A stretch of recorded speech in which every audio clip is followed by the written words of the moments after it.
안녕하십니까 성도 여러분.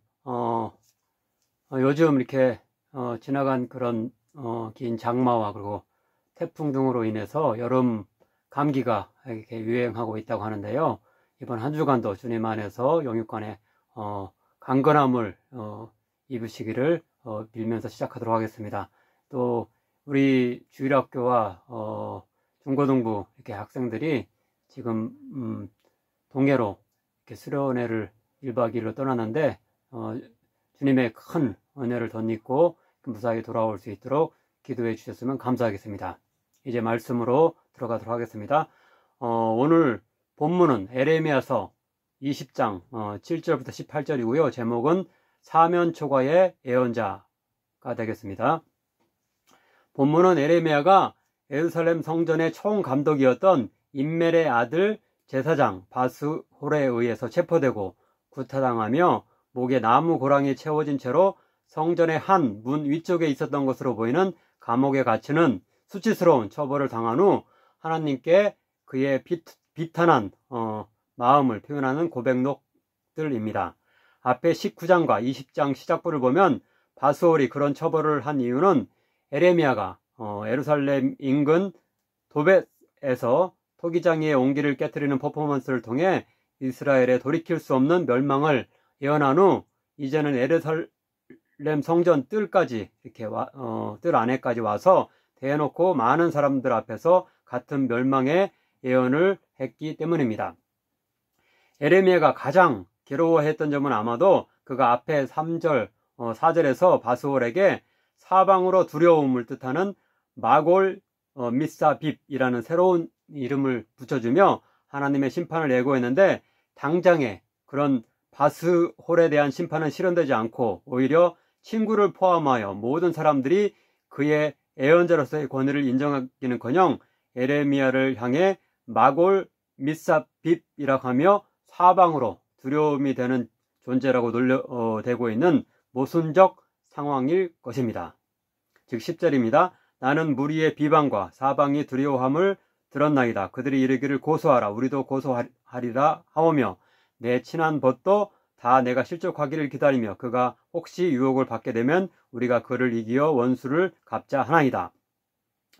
여기서 사방이 두려워함이라는 말은 바로 3절의 히브리어 마골 미사빕으로서 그것과 같은 말입니다. 그런데 개역성경은 나는 무리의 비방과 사방이 두려워함을 들었나이다. 그래서 비방과 사방이 두려워함 두 가지를 들었나이다라고 이렇게 번역을 했는데요. 그것보다는 나는 무리의 비방 곧 사방으로 두려움이라는 말을 들었나이다 라고 하는 게 더 적절해 보입니다. 이 후자의 번역은 영어 NIV 성경과 한글 새번역 그리고 공동번역과도 일치합니다. 이렇게 예레미야는 예언자로서 자신을 해하는 자에게 하나님의 이름으로 근엄하게 심판을 선언했는데 오히려 당장에 자신이 그런 사방으로 두려움 곧 고사성어에서 비슷한 말인 사면초가의 신세가 되는 심판을 당하고 아무도 그의 편을 들지 않게 되자 자신의 극심한 고통을 하나님께 탄원의 시로 고백하고 있는 것입니다.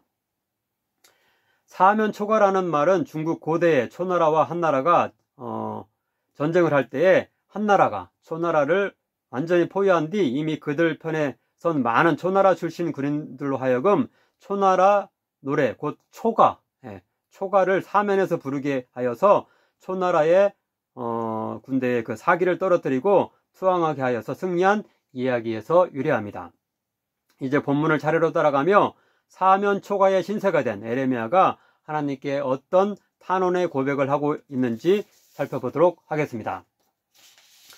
첫째로 11장부터 20장까지의 에레미야의 개인적인 고백록 쭉 다섯 번째 것으로 보이는 7절부터 13절의 전반부인 7절부터 10절은 왜 저에게 예언자의 사명을 주시고 하필 멸망의 예언을 하게 하셔서 이런 조롱과 치욕과 모욕을 겪게 하십니까? 라는 하나님께 대한 불평을 담고 있습니다. 먼저 7절 8절입니다. 여호와여 주께서 나를 권유하심으로 내가 그 권유를 받았사오며 주께서 나보다 강하사 이기셨으므로 내가 조롱거리가 되니 사람마다 종일토록 나를 조롱하나이다. 내가 말할 때마다 외치며 파멸과 멸망을 선포함으로 여호와의 말씀으로 말미암아 내가 종일토록 치욕과 모욕거리가 됨이니이다. 예, 하나님께서 그로 하여금 그런 예언을 하도록 하길 광권하셔서 그가 이렇게 그런 수치를 당할 수밖에 없게 된 상황에 대해서 이렇게 불평하고 있습니다. 따라서 9절은 그가 더 이상 멸망을 전하는 예언자의 역할을 하지 않겠다라고 결심해보기도 하지만 그것이 하나님이 주신 진리의 말씀이기 때문에 도저히 전하지 않고는 견딜 수 없는 이중적 심정을 토로하고 있습니다. 내가 다시는 여호와를 선포하지 아니하며 그의 이름으로 말하지 아니하리라 하면 나의 마음이 불붙는 것 같아서 골수에 사무치니 답답하여 견딜 수 없나이다. 끝으로 10절은 서두에서 이미 말씀드린 대로 친구를 비롯하여 사방의 모든 사람들이 그의 예언자로서의 권위를 부정하며 비난하고 그의 편에는 아무도 남아있지 않는 사면초가의 상황을 묘사하고 있습니다. 나는 무리의 비방 곧 사방으로 두려움이라는 말을 들었나이다. 그들이 이르기를 고소하라.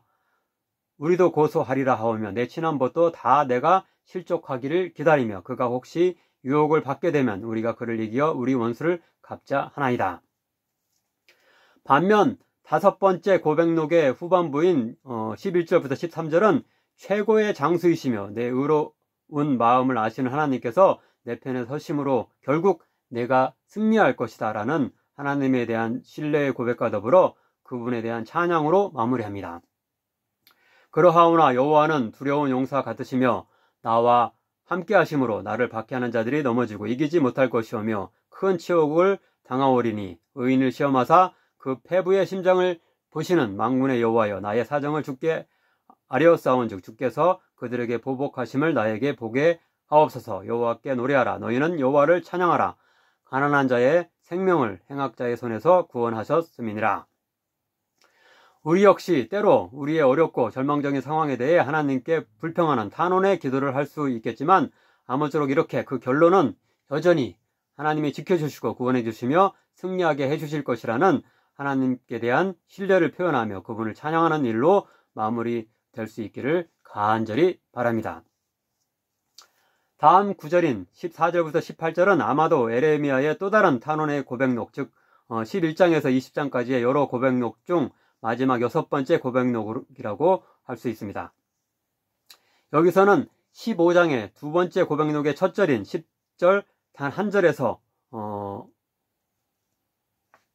짧게 말해주는 자신의 출생 자체에 대한 불평을 좀 더 확대하여서 다시 한번 하나님께 토로하고 있습니다.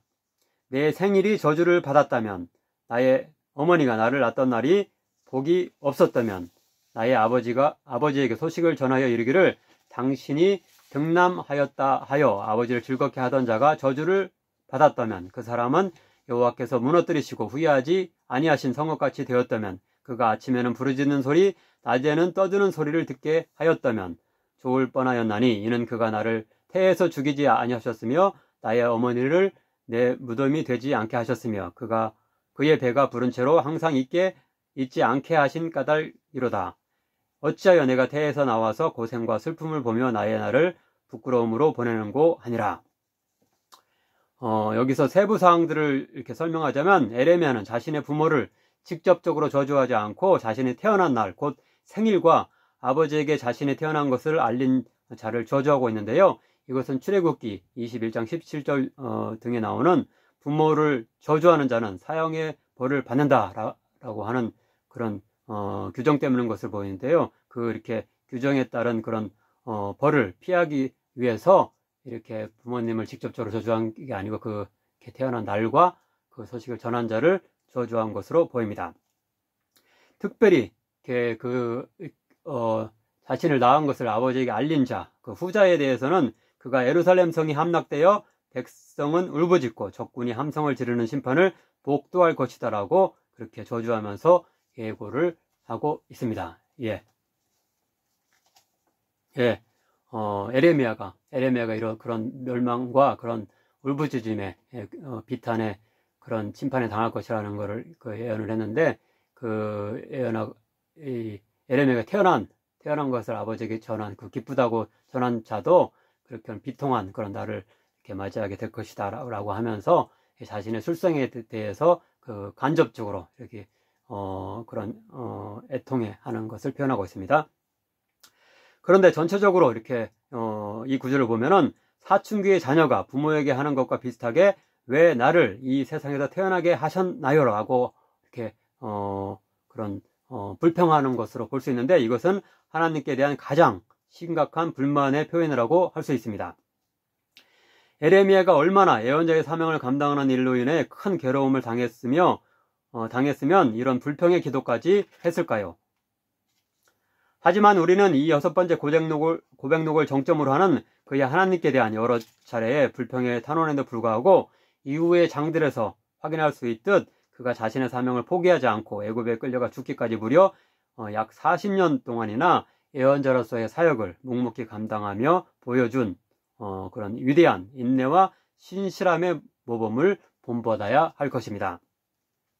신약성경 고린도후서 1장과 4장을 보면 사도 바울 역시 죽는 것이 더 낫겠다라고 생각할 정도의 극심한 고통에 시달렸지만 결코 자신의 사명을 포기하지 않았습니다.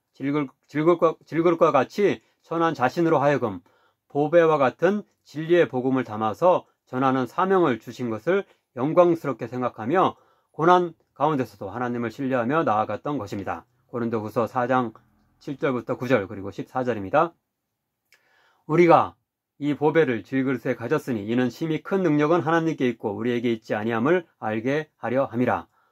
우리가 사방으로 우겨쌈을 당하여도 쌓이지 아니하며 답답한 일을 당하여도 낙심하지 아니하며 박해를 받아도 버림받지 아니하며 거꾸러뜨림을 당하여도 망하지 아니하고 주 예수를 다시 살리시니가 예수와 함께 우리도 다시 살리사 너희와 함께 그 앞에 서게 하실 줄을 아노라.